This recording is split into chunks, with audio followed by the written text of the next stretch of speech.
Pero kung may malaki na kasalanan, mag-sincere sorry na ba ako kasi ilang araw din at hindi ako nakipag-usap. And I think walang nangyayari alang contact, talaga siguro need ko na humingi ng tawad. Sigarilyo naman, of course, kung meron kang malaking kasalanan and alam mong kasalanan mo talaga yon, bakit ka naman hindi hihingi ng tawad sa kanya, di ba? Be man enough to admit your mistakes. Hindi yung ikaw na nga may kasalanan tapos ikaw pa yung may ganang mag-no contact. Huwag ganoon, sigarilyo. Kausapin mo siya and then give her a sincere apology. Ngayon, after you have given her your sincere apology and she still tends to walk away from you, then you can stop and go no contact with her na. Let her do 100% of the pursuing moving forward. Kasi kung hahabol-habol ka pa rin sa kanya, giving her roses for apology, bombard her with text saying you're sorry, todo suyo ka pa rin sa kanya, tapos yung reaction lang niya then it's not worth your time and energy anymore. Let's just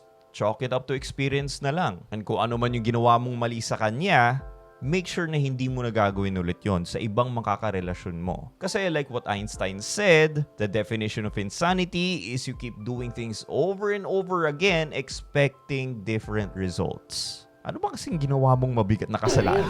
Na-curious lang tuloy ako, no? Kaya dyan mga sigarilyo, ano kayang ginawa dito ni Kuya na malaking kasalanan? Let me know in the comment section below. Peace.